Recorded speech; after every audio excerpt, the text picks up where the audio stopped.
Hola, este es un nuevo video para hablar de un tema que no me gusta utilizar esta palabra, pero podemos decir de moda.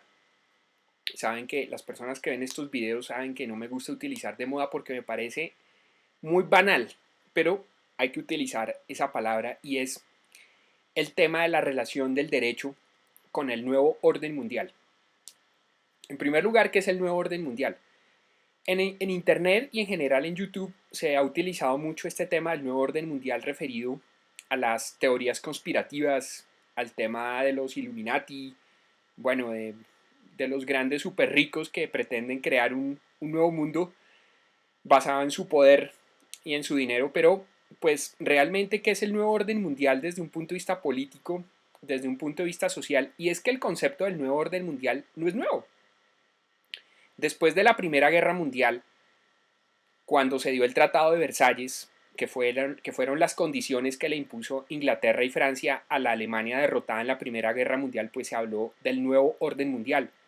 De hecho, en Europa se generó un nuevo orden mundial después de la Primera Guerra Mundial, que fue la caída, pues en primer lugar, de la monarquía alemana e indirectamente también de la monarquía rusa, aunque pues la monarquía rusa, el gobierno de los zares y de la familia Romanov, cayó por la revolución rusa, ¿no es cierto?, a instancias del movimiento bolchevique.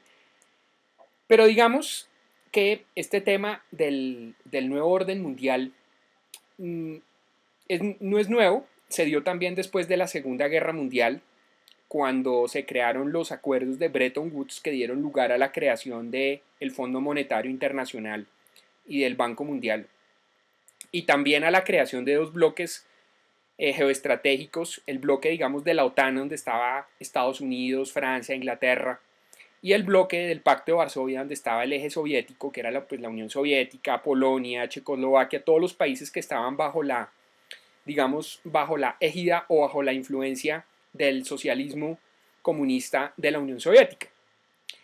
Podemos hablar que después de esta pandemia y después de esta crisis y después de esta enfermedad que ha sufrido la humanidad, podemos hablar de que podría haber un nuevo orden mundial, de que hay un nuevo orden mundial.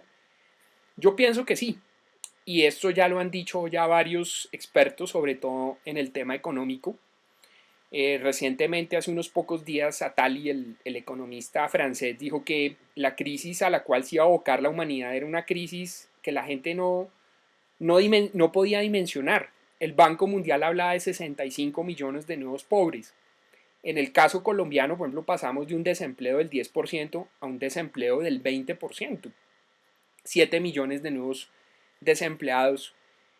Y el problema es que pues el tema de la enfermedad todavía no se ha podido mitigar, por ejemplo, en Colombia, en Estados Unidos, en varios países suramericanos, Perú, Argentina. Y entonces, qué va a generar esta pandemia a nivel mundial? Pues primero, pues obviamente los miles de muertos que ya hay en el mundo. Aproximadamente ya hay más de 600.000 personas que han perdido la vida por el coronavirus, más las millones de personas que se han infectado, pero pues también las consecuencias económicas y las consecuencias políticas todavía no las podemos predecir. Entonces, esto precisamente va a generar un nuevo orden mundial. Precisamente después de la pandemia vamos a ver un nuevo orden mundial. Esto referido al tema del derecho. Entonces, ¿qué va a pasar con el derecho en el nuevo orden mundial? Curiosamente, durante la cuarentena no quise publicar videos, un poco por un tema emocional y también porque, pues, un tema en el cual uno está desconcertado sobre lo que pueda pasar, sobre la nueva realidad. Y en primer lugar, sobre el tema del derecho. ¿Será que los conceptos de derecho van a cambiar después de esta crisis pandémica en el terreno económico, en el terreno político? Hay algunos que dicen la globalización se descolgó. O sea, si venía un proceso de globalización, este proceso se va a descolgar totalmente. Yo pienso todo lo contrario. Yo pienso que el proceso de la globalización se va a acelerar por esta pandemia. ¿Por qué? Porque hay que hacer una diferenciación entre la globalización y la internacionalización, que son dos conceptos diferentes. La internacionalización sí es esta este hipervínculo, digamos, cultural que existe por el tema de las comunicaciones y por el tema de la facilidad en cuanto a los medios de transporte, pues que ahora con la pandemia están restringidos los vuelos aéreos, las carreteras, etcétera. Pero pues por el tema tecnológico, pues es indudable que hay una interconexión cultural y eso es lo que es la internacionalización. La globalización es otro tema. La globalización es un proceso de acumulación de poder en instancias supranacionales. Y yo pienso que ahí es el primer punto donde interviene el derecho. Yo pienso que ese proceso de acumulación de poder en organismos supranacionales se va a agravar, va a ser mucho más superlativo. De hecho, el secretario general de la ONU, de la Organización de las Naciones Unidas, Antonio Guterres, habló de la necesidad de la creación de un gobierno global precisamente para hacerle contrapeso o para hacerle frente a la crisis de la pandemia en el terreno económico, en el terreno político. Entonces, organismos como la ONU van a adquirir mayor preponderancia. Incluso lo vimos durante la crisis pandémica con el tema de la Organización Mundial de la Salud. De hecho, la Organización Mundial de la Salud lanzó una serie de directrices que fueron acogidas por los países en mayor o menor medida. Entonces estamos viendo precisamente la influencia de un organismo, pues que es un organismo creado a instancias de las Naciones Unidas, como la Organización Mundial de la Salud, pero pues que no es un organismo político ni mucho menos, en teoría es un organismo científico, pero que tiene influencia sobre decisiones políticas que tienen que tomar los países. Lo mismo va a pasar con la ONU. Después de estas consecuencias económicas que vaya a generar la pandemia, pues indudablemente la ONU va a ser el organismo que convoque a las naciones para tomar decisiones globales, para tomar decisiones internacionales. Entonces la primera pregunta, ¿se va a descolgar la globalización? ¿Se van a descolgar los organismos globales? Por ejemplo, los tribunales de justicia, la Corte Penal Internacional, la Corte de Justicia de la Haya, ¿se van a descolgar? No, van a adquirir incluso mayor preponderancia. En el caso, por ejemplo, también de la Unión Europea, aunque ustedes saben que pues, la Unión Europea quedó seriamente lesionada por la salida del Reino Unido en el proceso que se denominó el Brexit. Sin embargo, pues, y ya lo he mencionado aquí en otros videos, el tema de la salida del Reino Unido no es un tema nuevo y no es un tema de hace algunos años. De hecho, desde el momento mismo en el que el Reino Unido entró a la Unión Europea, hay un malestar en el sentido de que hay un sector del Reino Unido que no estaban muy convencido de entrar a la Unión Europea. Entonces, de cierta forma, la salida del Reino Unido ratifica ese malestar interno entre una élite inglesa o británica que no quería estar dentro de la Unión Europea. ¿Se va a fortalecer la Unión Europea? Claro, porque muchos países han quedado seriamente lesionados. Por ejemplo, veía los marcadores económicos o los índices económicos de España, el tema de la recesión. Entonces, pues obviamente la Unión Europea, los países fuertes de la Unión Europea, que son en este caso Alemania y Francia, pues van a tener que acudir en auxilio de otros países que no tienen ese músculo financiero como puede ser España, como puede ser Portugal, como puede ser la misma Italia. Aunque eso ya pasó con Grecia. Pero pues indudablemente la Unión Europea va a tener que entrar ahí y va a adquirir mayor preponderancia. Entonces, ¿se va a acabar la globalización por la pandemia? No creo. Yo creo que es un proceso incluso que se va a agravar y se va a acelerar. O sea, el proceso de la globalización, que es la acumulación de poder en organismos supranacionales, se va a agravar. Algún analista decía que van a adquirir más preponderancia no tanto los países sino las ciudades, y ya lo estamos viendo durante la crisis de la pandemia. Por ejemplo, en Colombia los alcaldes tuvieron un papel fundamental en hacerle frente a esta crisis, en el tema de las cuarentenas, de cuáles eran las normas internas que debían asumir los ciudadanos. Las ciudades van a adquirir entonces, curiosamente, tanta preponderancia como la que van a adquirir los organismos supranacionales. Eso con respecto al derecho. Ahora bien, ¿qué va a pasar con la democracia? Por ejemplo, ¿qué va a pasar con la democracia si va a adquirir más preponderancia a los organismos supranacionales que no son elegidos democráticamente, como es el caso de la ONU, como es el caso de la Unión Europea, donde pues de cierta forma son organismos donde sus autoridades, aunque el Parlamento Europeo es elegido por voto popular, pero por ejemplo la ONU no? Pero por ejemplo instituciones técnicas como el Banco Central Europeo pues no son el gerente o el gobernador del Banco Central Europeo pues no es un señor elegido popularmente y va a tener que tomar decisiones dentro de la Unión Europea. O el caso del secretario general de la ONU, pues no es un señor elegido democráticamente, pues desde el punto de vista del voto popular, aunque sí de los representantes en la ONU. Fuera de eso, teniendo en cuenta que en la ONU funciona un Consejo de Seguridad donde los miembros del Consejo de Seguridad tienen algunos de ellos poder de veto, como el caso de Estados Unidos, como el caso del Reino Unido, el caso de Francia, Rusia y China. Entonces, ¿qué va a pasar entonces con la democracia? Se va a fortalecer, vamos a entrar en una serie de nuevos gobiernos, no lo sabemos, porque no sabemos la reacción de la gente frente a esta crisis económica y cómo afrontarla, también el frente a la crisis política. Lo cierto del caso es que ya algunos analistas lo están viendo, y es el problema del peligro de poner la democracia, como dicen, en coma, porque muchos países van a querer tomar decisiones por instancias constitucionales, pero no instancias democráticas. O sea, poner la democracia un poco en el congelador y decir, bueno, para que resolver este problema no podemos hacerlo vía referendo, no podemos resolverlo vía plebiscito y vamos a tener que tomar unas decisiones al margen de la democracia, lo cual es un peligro. Entonces, ese sería el segundo fenómeno. El primero sería la aceleración de la globalización. El segundo sería el de el peligro o la amenaza a la democracia y a las instituciones democráticas, lo cual para las personas que son liberales y para las personas que son, digamos, auspiciadoras de los estados de derecho, pues tienen que estar muy alerta que las democracias no queden ahí un poco al margen o que las democracias las metan al congelador y empiecen ciertos devaneos con posibles medidas totalitarias. Esa es como la segunda consecuencia.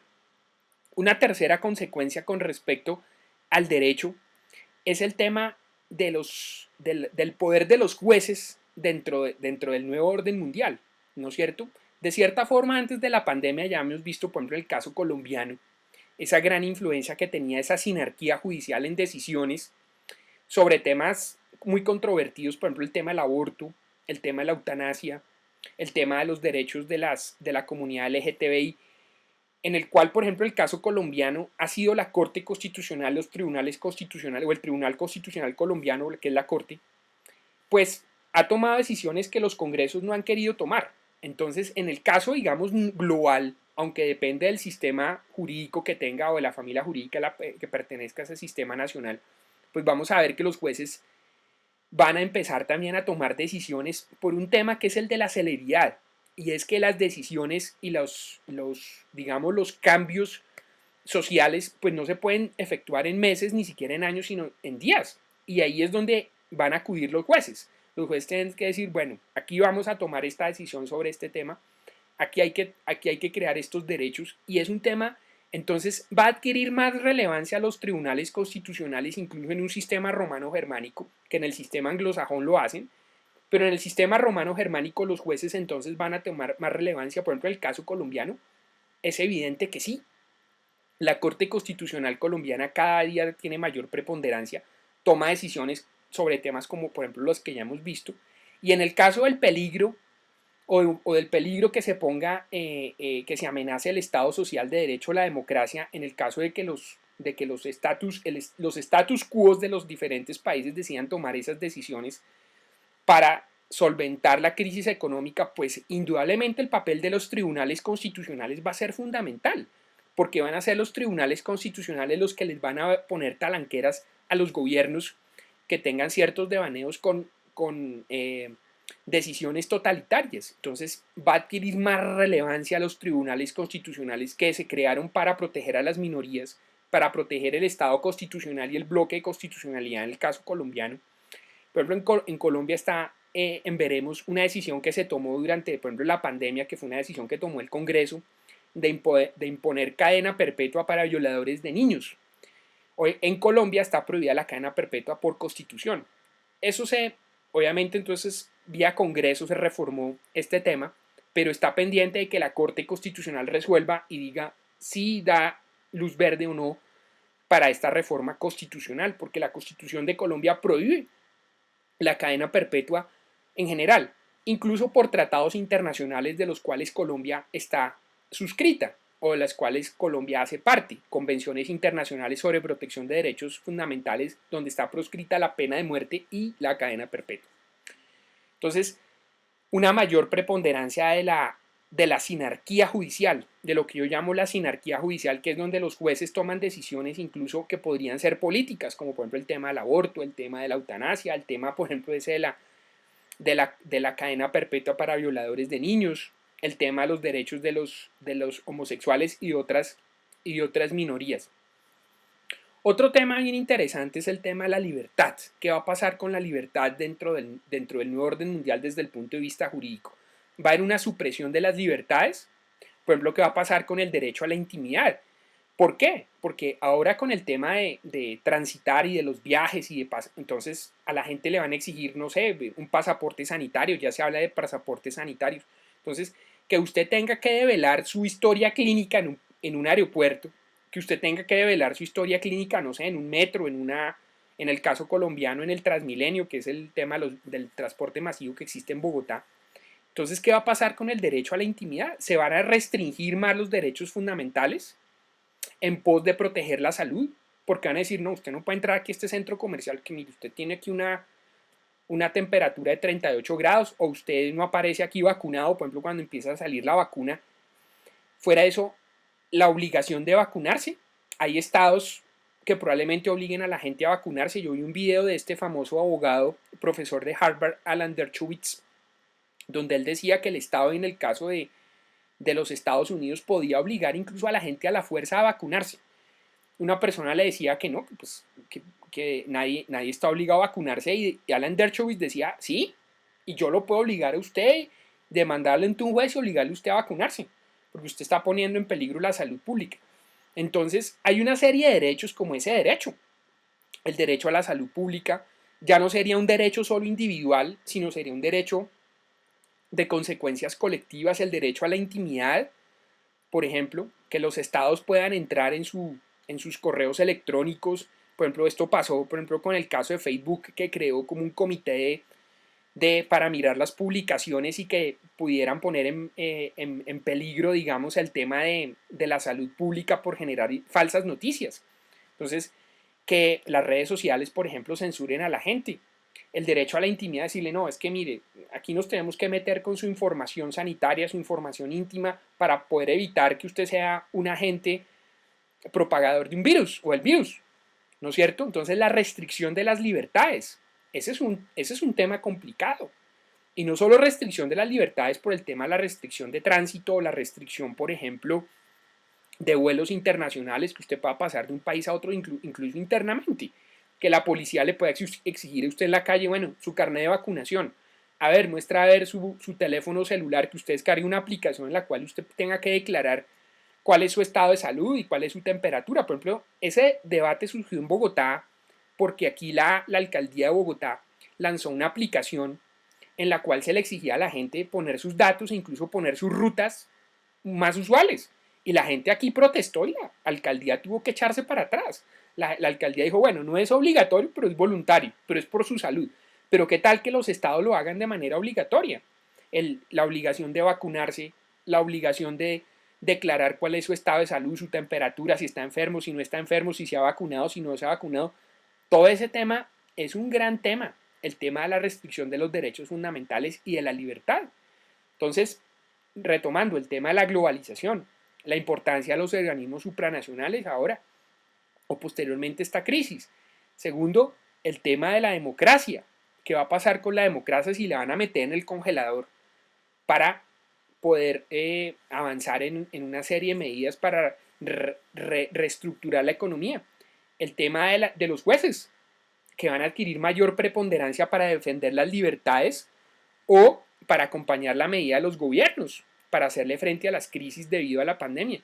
Cuarto, el tema de la libertad. Yo creo que estos son 4 temas sumamente importantes.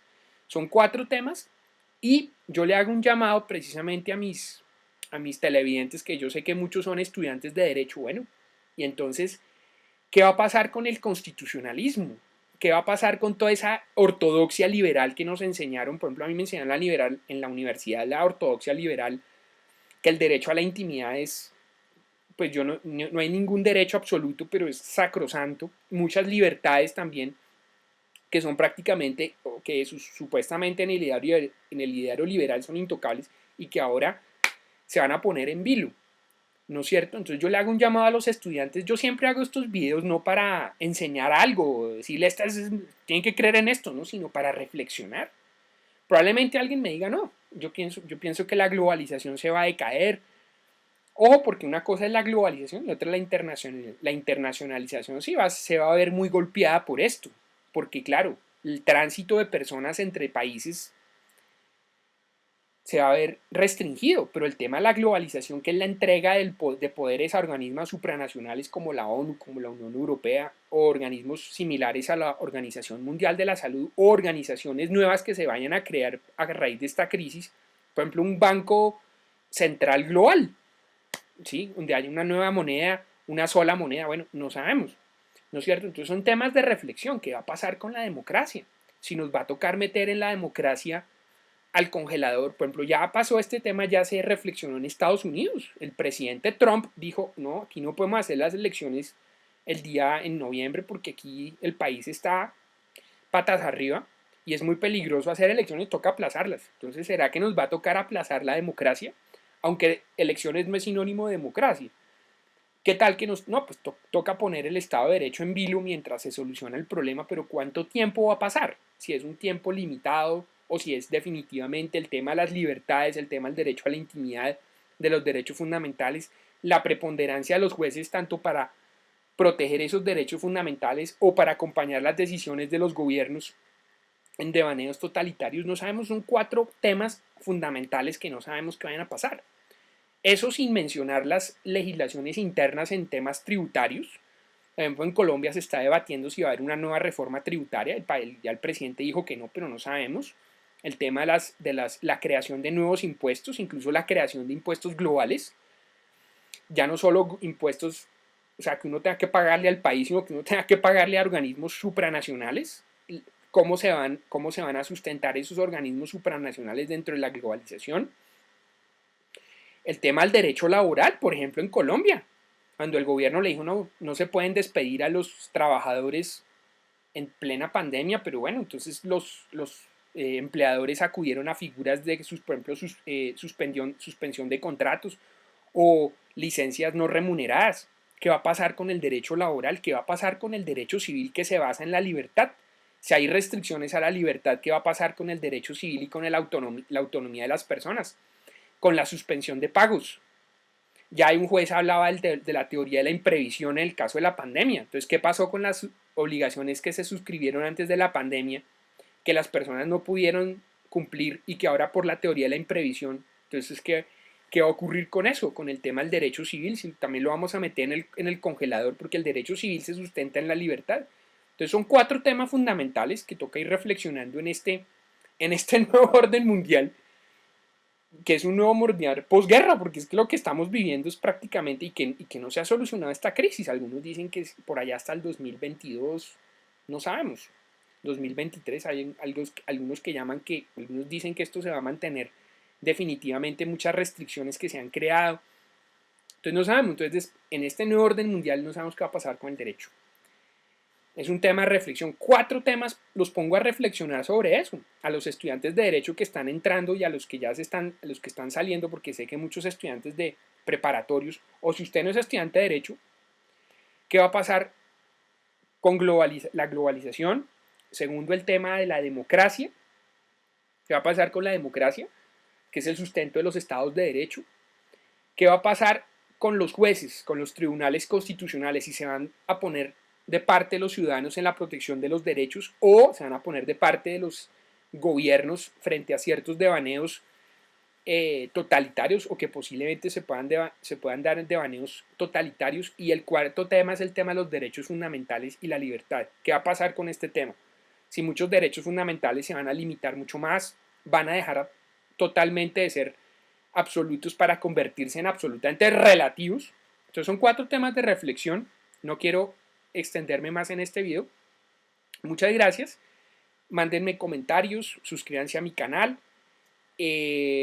Si tienen alguna duda por mis redes sociales, yo les dejo ahí los enlaces abajo y les deseo lo mejor. Bendiciones y un abrazo. Un feliz día. Gracias por ver el video. Chao.